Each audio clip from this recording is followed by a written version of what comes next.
The last two series to talk about, um, not nearly as interesting or have like your hot button discussion points. Philadelphia taking game three in Atlanta.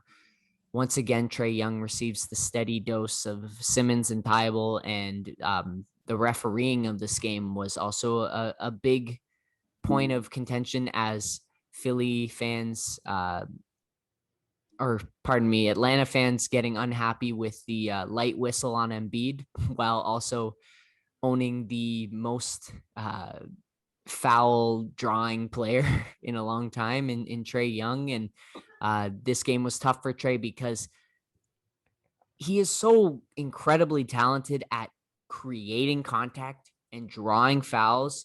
And this was really his first playoff scenario where he wasn't getting those calls, because in the playoffs, the physicality ramps up and things get called a little bit looser than in the regular season. And so that leads Trae to emphasize the drawing of the fouls even more so than he would normally do, because he's not used to not getting those calls.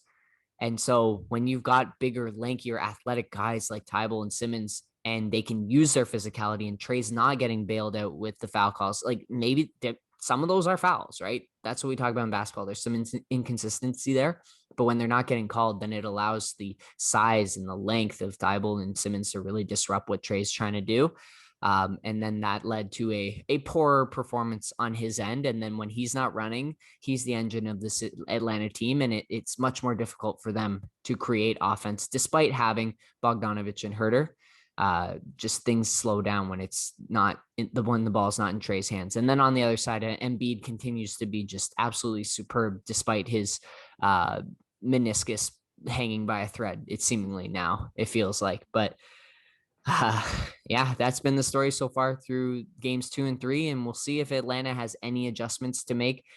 The big thing that people have been calling for a while is to get more off-ball action for Trae Young, but I just don't know if he's at that level yet. Again, I've said he's more of a Steve Nash than a Steph Curry type player, but that would be a way to get him a little bit more offense, is running him off screens and trying to get him separated from Simmons and Tybal in those like down screen action, floppy actions, horns action, stuff like that, as opposed to just having him running pick and roll from the top of the arc.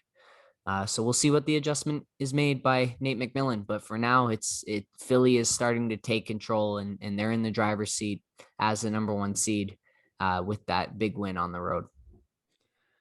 Yeah, we're at the 3-minute mark of the Suns Nuggets game. So I'll see if I can kill a little more time by saying it's really hard to feel bad for Trae Young or anyone with that style of play when it seems like the thought going through their head is, how can I get fouled? Not how can I put this ball in the net, which don't hate the player, hate the game. I know, but I would love to see some sort of rule change. And I think a lot of people where fouls that happen because there was zero intention to score don't get called as fouls or even like get against you. And that would really change the game. It's so difficult, right? Though, because like people will ask for a little bit looser like defensive restrictions, but then you'll look back at the early 2000s where like those games, it's just brutal, some of the offense, right? I'm not saying anything on what is and isn't a foul has to change. I'm just saying you look at the shooter's intentions. Yeah. And if the referee thinks this was a ridiculously low percentage chance to score, then it's not a foul. Like if you're sprinting up, coming around the three, and you see I know Lowry hits one shot a year where he just yeets it and it goes in at the like cost of that. Like maybe even the basket still counts in that situation. It's just not a shooting foul. When Trae Young dribbles, gets a guy to jump up and shoots into that player, it's not a foul. It's not because Trae Young wasn't fouled on that. It's because he had zero intention to score on the play. Yeah, it's definitely something that will be continually talked about and looked into by the league. But their thought process right now, you got to imagine, is like, we don't care.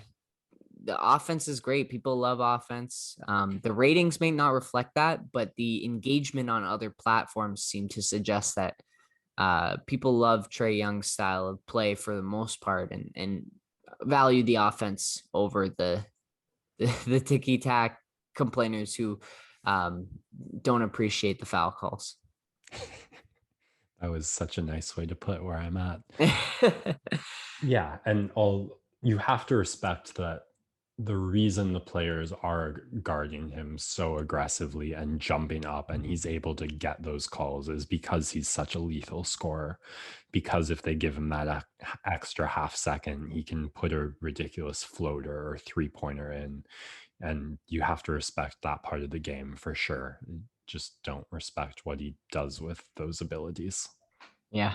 Well, I know you've jumped into basketball more than recent years, and so you've missed out on the whole Harden experience. But that is what many fans have been crying out against Houston for the past 4 or 5 years, and now he's in Brooklyn, not playing right now, but Trey has elements of that in his game, and there are definitely other guys as well around the league who get away with that stuff as well. But those are the two that are at the forefront of being talented foul creators.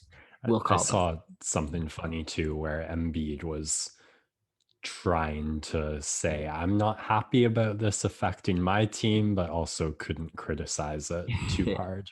Yes, he's also someone who benefits from uh, talented foul creation. And we'll own it. Lowry's up there too. Oh, absolutely. On both ends. Half of the charges he takes, he flies much further than Oh, yeah. the momentum generated by the opposition. But we love him for it, right? Bulldog of Bay Street.